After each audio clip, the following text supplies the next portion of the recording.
て、企業の中でどんどんコミュニケーションに特化した、社内関係をどんどん良くしていく、それもコミュニケーションに、テーマを絞って、その社内の環境を良くしていくという、そういったコミュニケーションマネージャー、店長さんと同じ給料ということで、今本当注目を浴びている、職になってきます。苦手な方でも実は、どうしても最初得意な人をその分野に当てるということもあると思うんですが、苦手な人でも例えば、この役職をコミュニケーションマネージャーをこの人にやってほしいと社内で例えば社長が思ったとして、でも苦手そうだなと思っていても実は学んできちんとレッスンしていくと、そのコミュニケーション力っていうのはどんどん高まっていきます。はい、まず私の自己紹介からいきたいと思いますが、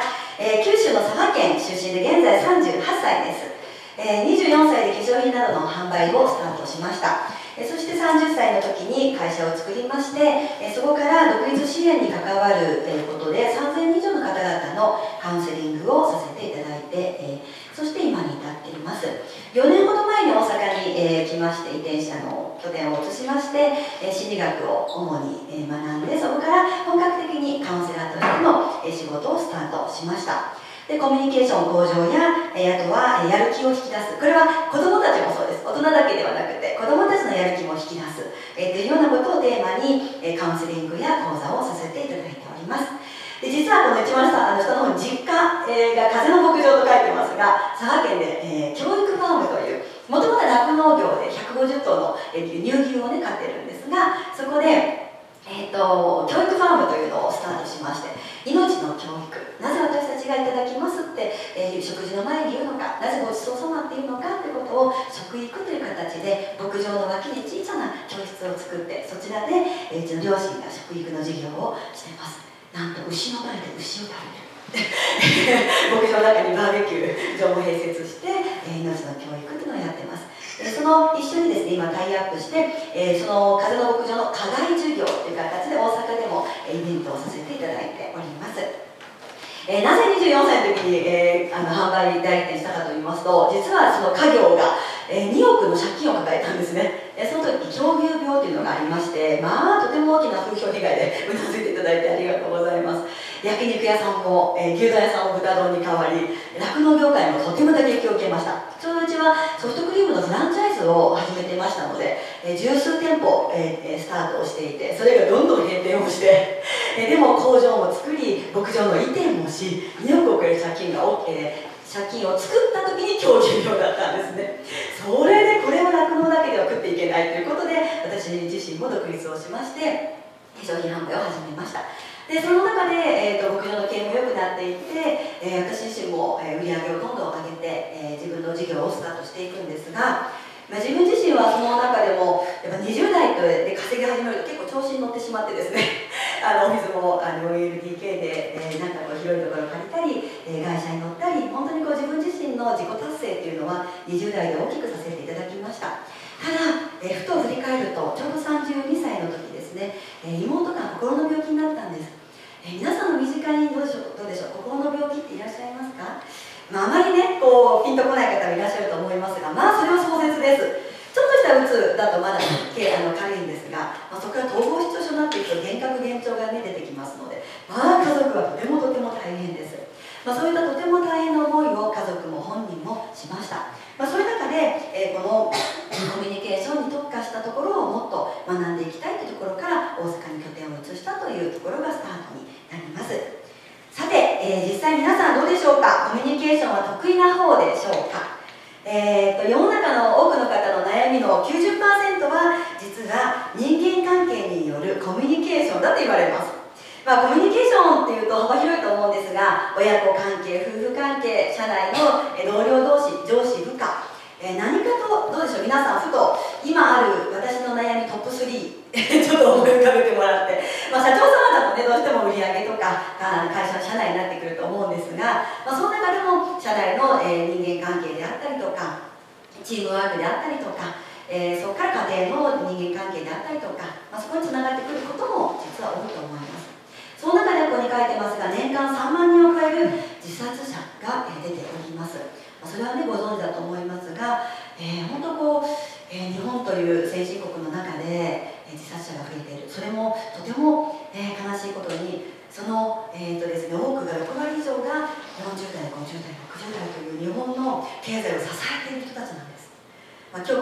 様もそのゾーンに入るかもしれませんが、一番働き盛りで日本のこの国力経済を支えていく人材である年代の方々が実は今本当に多くの悩みを抱えて、そして自殺をしてしまうということが起きています。トップ3が、1位が健康問題、2位が家庭問題、3位が経済だったりします。でもこれ3つともね、死んでしまう理由ということですから、ということは死んでしまう状況ということは心の病気になっている、もしくはうつ状態であるということは間違いないのかなと思います。そして今国が対策を打ち始めました。今年の12月からいよいよスタートしていくんですが、従業員50人以上の事業所にストレスチェック制度を義務付けるということです。さて皆様の事業所、企業はどうでしょうか。労働者に対してのストレスチェックを行ってくださいということがスタートをします。そしてストレスチェックをした後、その検査結果によって医師の診断を受けたり、カウンセリングをきちんとやってくださいね、その中でストレスを緩和させるようなことを企業として義務付けますよということをやっています。50人未満の会社に対しては努力義務という形にしています。今日は時間の1時間の中でどのくらいそのコミュニケーションに関してお話ができるかっていうのは本当少なくなってくると思いますが、本当ストレスチェックなどもね、実際は講座の中や、企業に入っていくとチェックもさせていただいています。で企業の責任がこれから大きくなっていくという形になります。さて皆さんご自身はどうでしょう。ストレスチェックストレス溜まってますでしょうか。社内における悩み、社員の皆さんの悩みや人間関係のトラブル、もしくは上司が上手にそれを解決していくっていうことは、まず、そのなぜ起きているかということを知ることが大切です。例えば悩みに関しては、皆さんの会社の例えばパートさんが例えば子どものことで悩んでるかな、家庭のことで悩んでるのかなとか、例えば営業職の方、社内の営業の方が売上成績でどんな悩みを持ってるんだろうとか、もしくは社長様は売上や未来についてどんな悩みを持っているのか、まず目の前の現実、目の前に起きていることをどう捉えるかということがとても大切です。悩みとして捉えるのか、それとも未来のために課題として捉えるのか、ここはとても大きなこと違いになってきます。これをご自身で問題を課題に変えていく力をお持ちの方はいいと思うんですが、やはり第三者のコンサルの先生であったりとかカウンセラーの力を借りて一緒に問題を課題にしていくということがとても大切です。で次の人間関係のトラブルということで、例えば上司部下の関係性、あとは同僚同士の関係性、そして営業先もしくはお客様との関係性がどうか、でそれを例えば相談をね部下から受けた時にどのような聞き方をするか、もしくはどういう尋ね方をしてどう答えてあげて何を伝えてあげるかということがとても大切になってきます。相談しにくくて風通しが悪いっていうのはとてもトラブルが、最初はね種火だったちっちゃな火がそれをほっとくといつの間にかとても大きなトラブルになってしまうということはよくあることです。あ、よかったですこれこっちって言うけどたまになってるのでよ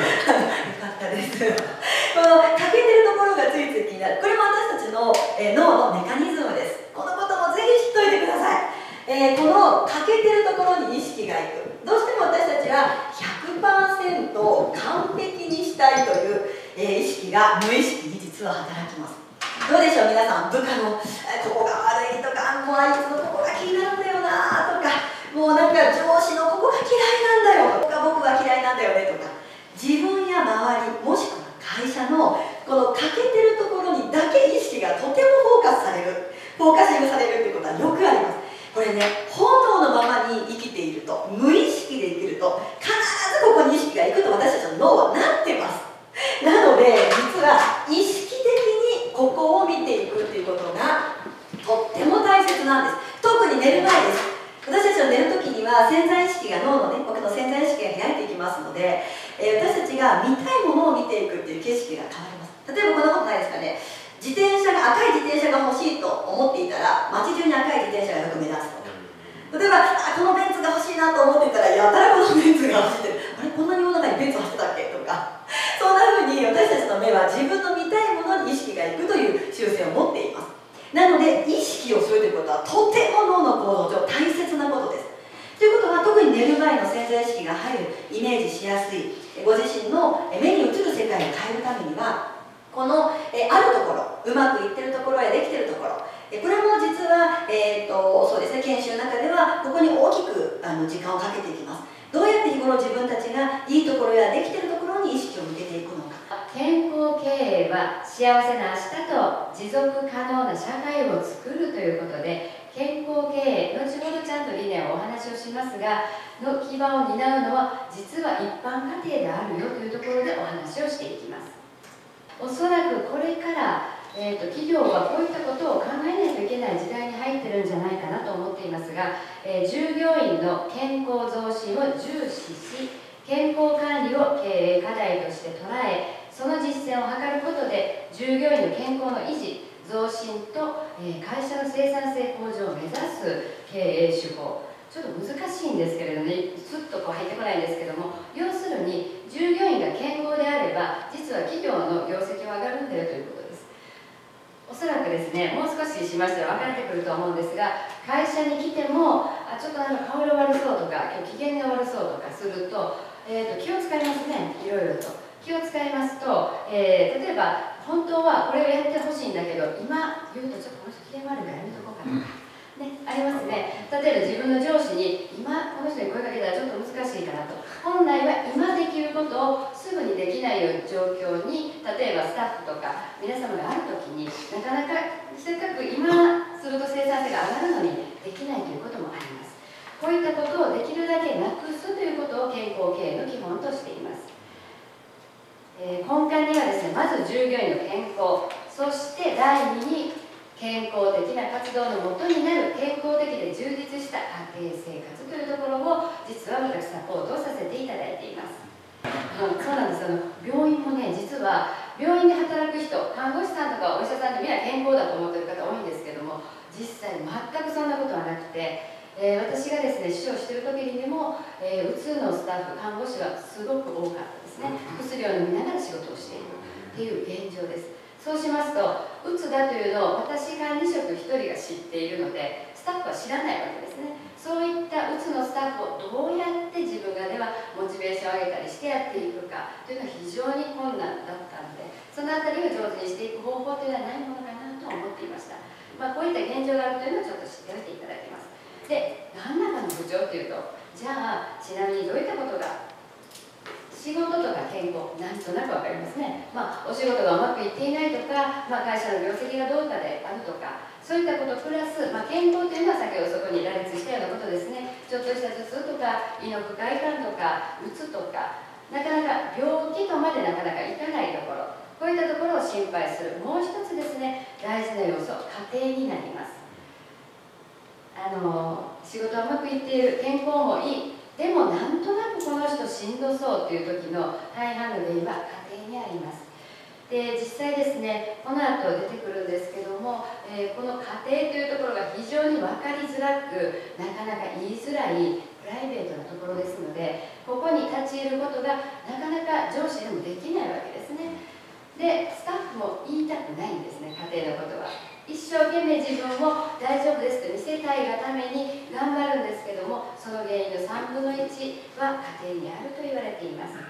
全国には18万件の施設があります。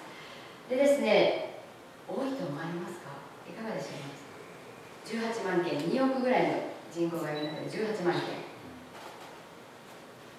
ね、なかなか想像つかないですよね。で、こういった病院ってね、実はあちこちにあるイメージがあるかもしれないんですけれども、病院はここに書いてある通り増加と書いてます。一番最初578施設、去年増加してますよと言ってますが、実は一番下を見ていただくとベッドがある病院というのは実は減っているということで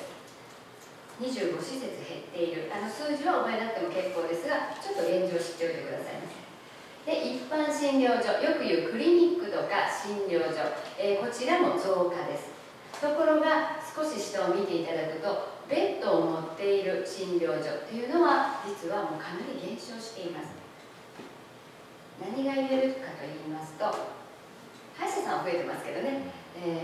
全国の医療施設は増加してるんですけれども、入院できない医療施設が増加をしているだけで、実は入院できる施設は明らかに減少しているということです。部分即全体という言葉がありますけれども、そその人の部分にその人の全体が出るんだよという仏教の教えです。ですので、先ほどからお財布と言いますけれども、お財布というちっちゃな部分にもその人の今の人生が全部出てますので、実はこれをですね、キャッシャーをする方がおっしゃってたんですけども、お財布整理術を自分が受けると、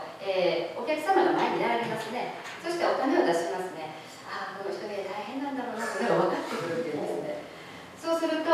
いや、今150円のこれ卵を買いはったけど、あっち125円の安い卵があるんやけど、あっちじゃなくていいのかしらとか思うそうなんです。そうしますと、どういったことが起きるかというと、お店にとっては150円の品物を買ってもらった方がいいわけですよね、本当は、売上とすれば。ところが、キャッシャーの方は分かるもんだから、25円というちっちゃな差ではありますけれども、お客様あちらにも今日特売品を置いてますよって言うと、お客様にとっては、その財布だとか言わなくても、大変ですよねって言わなくても、あちらにもありますよって言うと、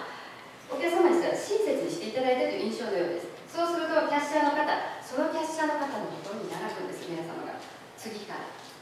イメージつきますかね。そうしますと、他のキャッシャーは空いているのに、その方のキャッシャーのところに待ってても並ぶということが、実は現象が起きたりしますので、お財布整理術もそういうところにお役に立てるんだなというのを最近言いました。ですね、物がその人を表すということで、お財布にも現れるよということですね。ごくごく一部ですけれど、キャベツの意外な働きということですね。水で洗って巻くだけでできる簡単な療法があります。例えばですね、とんかつですねのような揚げ物に必ずついてきますね。あと日本でいうと天ぷらを食べる時も実はキャベツは非常にいいと言われています。で、何がいいのかというと、いろんな成分はあるんですけれども、結局は胃酸の分泌を抑えて胃の粘膜の修復を助けて痛いを防止したりするんですが、実はこのキャベツ、油を外に出す力が非常に強い。特にとんかつ、豚の油ですねは非常に強いです。ですので、日本のお料理はよく考えられていて、お魚、例えばサンマとかにはキャベツ使わないですね。サンマですって皆さん何を使う？大根ですよね。実はサンマは 70% の油ってご存知でしたか？ 70% 油です。それを出そうと思うと、大根おろしぐらいの力がないと出ないんですね。キャベツでは出ないんですね。こういったことが実はマクロビオティックというのを習っていると分かってくるんですね。はい。で、こちら上にありますが、ところがキャベツは他にもすごく大事な働きがあります。37度台の熱には解熱作用がある。今日はこうやって看護師をしてますので言い切りますけれども、例えばスーパーさんに表示をするときにこういった効果がある、できるということはなかなか言えないと思いますが、勉強のためにちょっと頭に入れておいてくださいませ。37度台の熱には実は解熱作用がある。鎮痛効果、実は鎮静効果も期待できる。それから冷たいキャベツを大きめにちぎって額にのせるとひんやりと気持ちがいいということもあり、実は捻挫して腫れた足首であるとか、軽いやけど、それからそのキャベツを巻くと非常に症状は楽になります。全部出しましょうか、中川さん。全部出しますね。はい。ここにありますね、キャベツかぶってますね、頭に。見たことあります？冷蔵庫で冷えた、ですね、キャベツを1枚外側を洗って外葉がいいんですね。なんでいいかというと、キャベツってこう巻いてできますよね。一番外側っていうのは中のものを守る働きがあります。それプラスいろんな症状、例えばこうやって頭に、かぶりやすいっていうのもあるんですけど、実はですね、熱が出た時1回試してみてもらえません？子供たちはお薬は嫌がりますけども、キャベツをかぶることとか全然嫌がらないんです。面白がってやりますが、実は熱が下がっていくんですね。特に外側の葉っぱで、外側の葉っぱは、どちらかというと毛嫌いされて見た目もあまり綺麗じゃないので、もしかしたらスーパーでも何枚か剥がして売ってらっしゃいますか？でも外側の葉は実は抗酸化作用がすごく高いので、内側のキャベツを何枚かあって、それを冷蔵庫で保存するときにもそれをさらに外葉で巻いて入れておくだけですごく保存状態がいいです。なので外葉も悪くはないということです。必ずそうやって使い道があるということもあるので、こうやって熱もそうですけれども、外葉を悪者にしないで、できたら使っていただきたいなと思っています。まず強い組織を作るっていうのと、必ず最終的には経常利益で、経常利益がなぜ経常利益が必要なのかっていうのも後で私は事例もお見せしますね。で、先ほどの先生方の話もそうですけど、消費税から医療費からさまざまな問題が出てきますのでね、それに対して会社がやはり経常利益率を上げないと、もちろん社員のお給料も上げていかないといけませんし、さまざまな問題があるということで、基本的にはその強い組織の環境をまず土台を作るっていう、一旦土台が作れますと、あとは、経営者、それから今度、新たに、ジュニアの、方が次の次世代の経営者になるわけですけど、そういった部分を一度土台さえできたら、あとはもう右肩上がりの環境ができてますから乗っけるだけです。その土台に皆さんさまざまな苦労されているので、今まで、何百社と何万人という形のお手伝いをさせていただいて、まずね、大切なのが創業の精神っていうのを、なぜこの店にこの地域に私たちのお店ができたかということを、実はアルバイトまで知っているかっていうのは結構あります。アルバイトの方、それは一つ改めてですね、創業の精神というのを、アルバイトの時期にいきなり契約の時にね、それを結ぶっていうわけじゃないんですけど、それが伝統として受け継がれていくっていうのが、その環境は大切になります。それと経営者のビジョン、それから理念っていうのがね、理念は変わらないと思うんですけど、さまざまなこういう経営にまつわるような大切な方向性を含めて、それが、シンプルですけど、現場の皆様に行き届いているかどうかです。あと雇用の確保ということでもないんですね。人がいくら時給を上げても人が来ない時代です。そうすると特に来年卒業する高校3年生の人たちっていうのはゆとり世代じゃないんですね。初めて詰め込み教育の子が卒業します。そうすると人事部はどんな行動をしないといけないか、これも人事部と打ち合わせをしっかりしておかないと、ゆとり教育の子に教える社内のカリキュラムと来年卒業する子は違います。ですから今ご依頼が多いのは新入社員研修が変わってきたようです。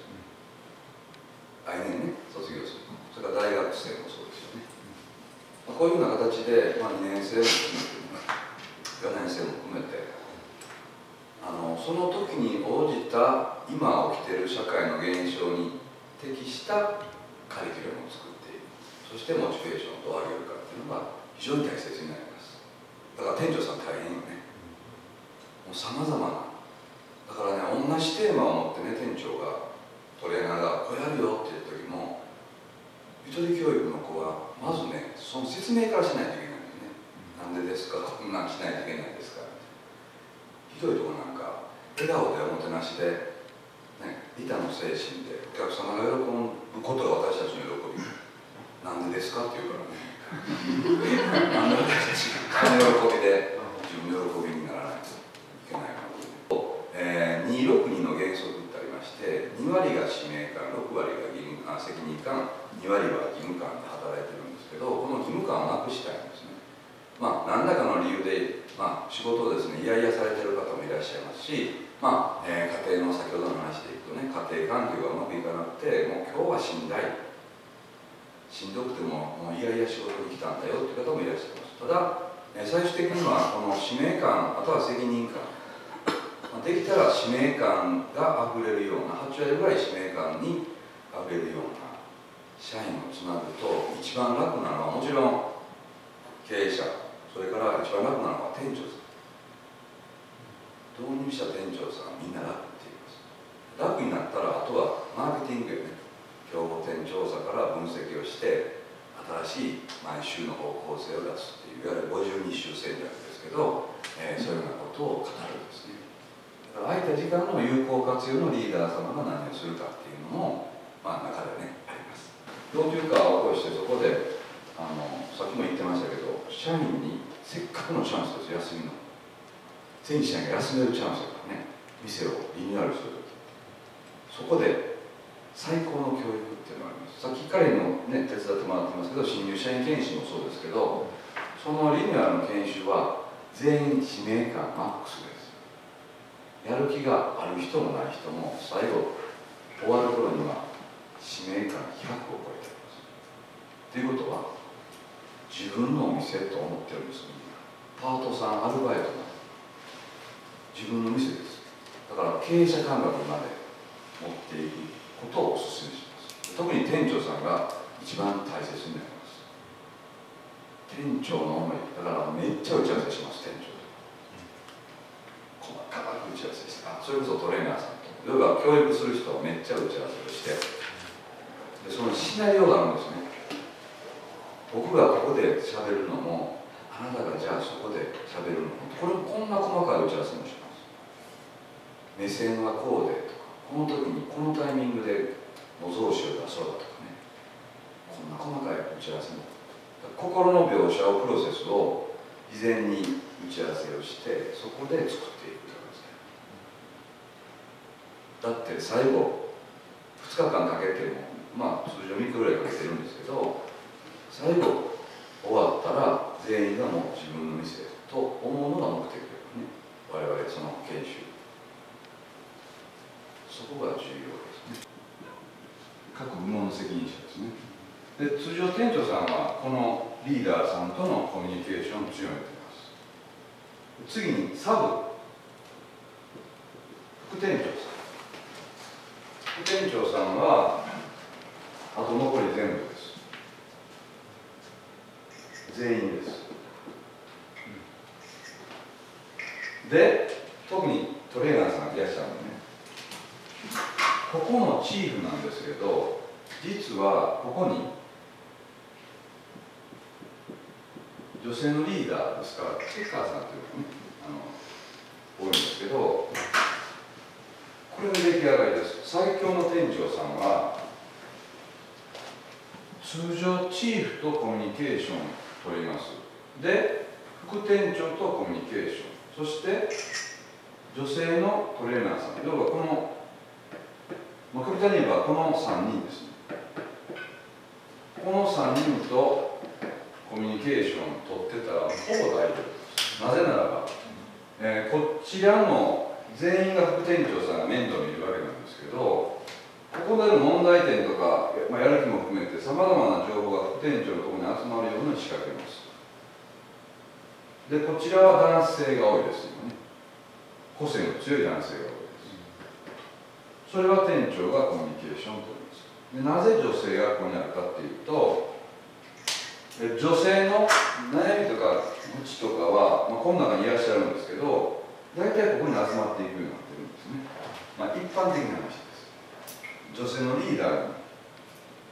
問題点が集まってるんですね。そうすると店長さんは、お店の長は女性のリーダーとコミュニケーション、副店長とコミュニケーションさえ取ったら自分が全チーフとコミュニケーションを取ってますから、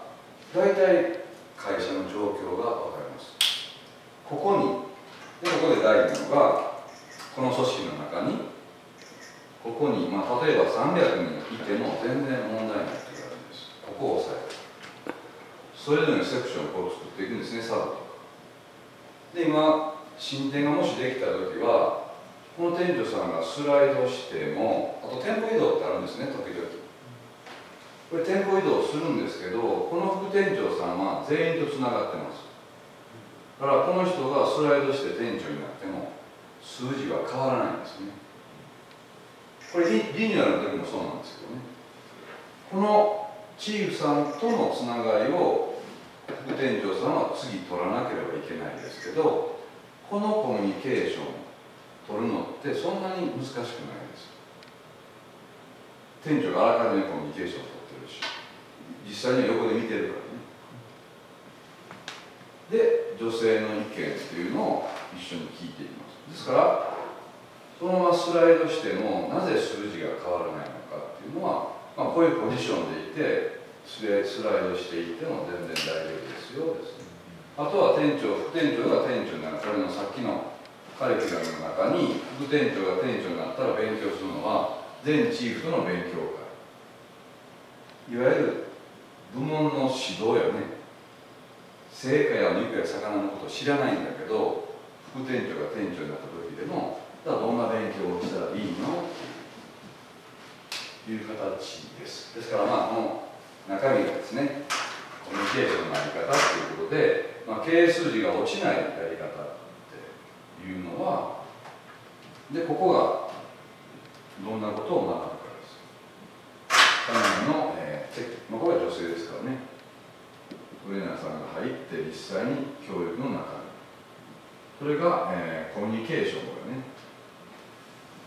いわゆる人間関係を良くしようと、おもてなしの部分です。後で今月のね、今月実際に使っている資料もお見せできると思います。ここはね、まだ時間が上手に今使っています。まあこんなことをやっていこうっていう流れです。